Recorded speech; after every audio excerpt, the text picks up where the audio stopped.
It is criminal, unconscionable, and wicked for people who are so highly privileged, feeding fat on the country's wealth, to still be sucking dry the blood of those they constitutionally swore to protect, stealing what they can never use in their lifetime, thereby depriving the people of infrastructural development. Abia of blind leadership. When I cried out to stakeholders to rescue Abia sometimes last year, some governors officials in Abia State called for my head while calling me unprintable names, despite their refusal to honor my open invitation for a debate. But unfortunately, today, even the state governor, Dr. Victor Okezie-Ikpeazu, is complaining about the decay and the state of the federal roads in the state. While the governor is lamenting the deplorable state of the federal roads in Abia, which is not peculiar to Abia alone, but a reflection of the existing state of our federal road across the country, I dare say to the governor to look inward, as the kettle can't be calling the pot black. In the words of my very good friend, Honorable Patrick Obayagbo Igodomigodo, I am maniacally bewildered that the Abia State governor would complain about federal road while he's yet to fix the existing state road, even build new ones. Abia State is an oil-producing state and so enjoys 30% derivation like other oil-producing states like Rivers and Co.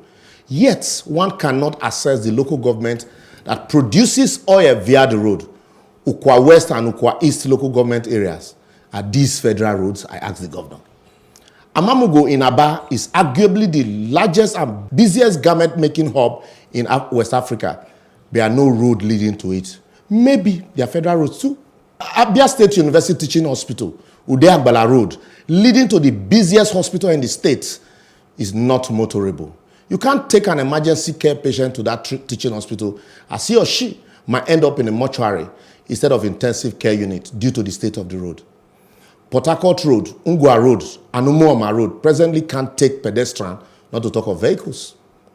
Most of the roads at the local government area of the state, like Aba North, Aba South, Osisioma, Ugunabo, and Obingwa local government, have all been taken over by water and frogs.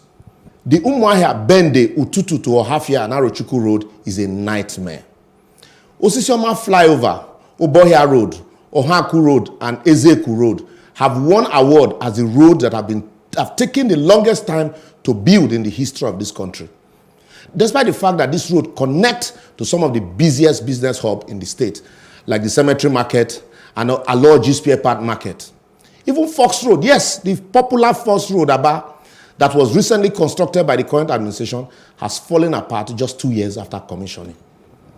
You wonder, it is the 21 years of psychopathic, monarchical democratic leadership, friend to friend and father to son, administrative recklessness and state treasury looting that has thrown Aba into an economic coma, which need urgent surgical liberation.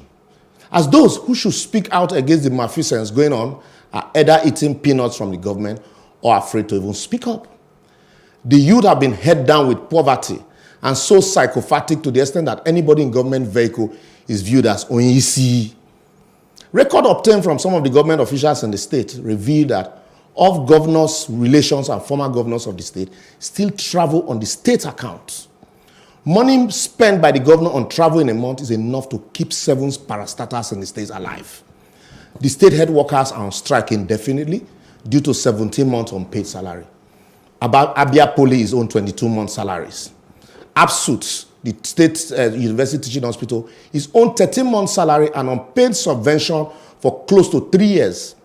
And then sometimes last year, the state governor led a delegation to African Development Bank to seek assistance to enable him carry out some important projects. To wit, 3 projects in each ward within the local government, asphalting of at least a 10-kilometer road in each of the local governments, automation of the Abba shoemaking factory, 27 billion for underground water tunneling and reconstruction of 5 roads in Abba, Abia Microfinance Bank, for which the governor announced 100 million startup capital, and construction of a litany of road contract.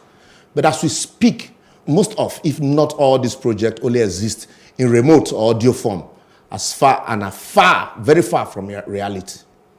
I would therefore advocate that until we break the chain of psychopathic cowardice of stomach infrastructure and break away from the scavengers masquerading as political leadership in Abia State, it may get to a stage where people from Abia will be ashamed to say they are from the state, except to get a federal government job or political appointment.